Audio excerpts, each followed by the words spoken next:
There's a lot going on, and I don't think most people understand how bad it's going to be very, very soon. Folks, welcome to the channel, The Modern Survivalist, and what we do here is understand what's happening in the world, get better prepared. The kind of information I provide here in the channel will really help you do that. You have the channel, a ton of videos uploaded. You can leave your questions, suggestions, anything you'd like me to address in future videos, but I always recommend my books, Street Survival Skills and Surviving the Economic Collapse, books that have over 1,000 positive reviews in Amazon, by the way. Yeah, so thank you so much for people buying them and leaving the reviews. You will have them in the links there below in Amazon with free shipping depending on where you are.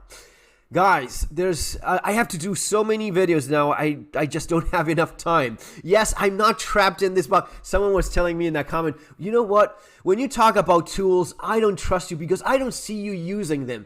Dude, do you think I live in your pocket inside your cell phone, trapped like a little parallel universe, like the one in which they threw the villains in the old Superman movie, you know? It was like a little screen throw. I'm not trapped here. This is only what I choose to show because I maintain some privacy. I decide what I show or not. But yes, believe me, I do know what I'm talking about with all of these things. But specifically with this, I see that there's a lot of misinformation going both ways, but there's a lot of not being mentioned in the US media because obviously it is not beneficial. But if you look, some of the things that are coming out of Canada, some of the things that are happening in Europe, some of the things that are being said in Russia, yes, you're even blocked from doing that because RT News is blocked if you use Google. Yeah, so much for freedom and all of that stuff, right? Anyway, this is also an important development. Trump orders pause of military aid for Ukraine. It's not the U.S. aid thing. You know the U.S. aid when we saw that Elon Musk cut all of that was going into financing trans comic stores in Peru? Well, a lot of that was aid to African countries. And yes, part of that was there is one country that is always spared from these cuts, but it's neither here nor there, or it is. But anyway, maybe not the kind of thing that YouTube allows us to talk about. But one of the things that happened is the U.S. aid to Ukraine was also cut. But this is different. This is the military aid to Ukraine. So Trump orders pause of military aid for Ukraine. Let's check one of these out. Turn back.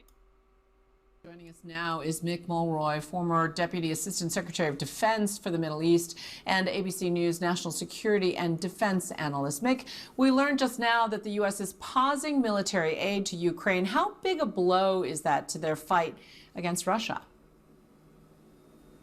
Juju, it's a big blow. I mean, not only the aid that was on the way and already been approved, but the potential that no aid will be coming in the future. Right now, Ukraine is already outnumbered vastly. So about 3-to-1 on troops, about 5-to-1 on artillery, and all the way up to 10-to-1 on tanks and armored personnel carrier. So any pause or disruption or stopping of aid to Ukraine will have a big impact on Ukraine in the battlefield. And likely it'll push Russia further away from the negotiation table as they'll see this as a win and things going in their direction. So it could actually extend this war substantially. I know that's not the intent, but that could. Is it though?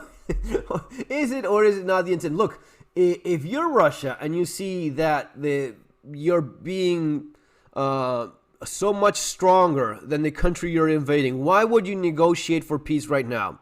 Why would you not negotiate for peace, let's say, a year from now when you took even more territory, right? You're already getting their green card that whatever territory you take, you keep, right? You already got that. That's already being accepted even by Ukrainians themselves. That, yeah, we were willing to lose our territory if we stop this madness, if we stop getting eaten alive by Russia. This is the kind of thing they would go to, well, no, they're not getting any more weapons from the United States. Europe cannot provide weapons fast enough, or maybe, you know, unless Europe actually comes up with something very, very fast, I see things getting very, very bad in Ukraine immediately, like right now. If you're Russia right now, this is your wink wink to you go at it, guys. You take as much as you can while you can, and you know, then we will talk about peace. Once you, or not, maybe you don't need to have peace if you actually win and take everything. Guys, it's gonna be all for now. See you on the next video. Take care.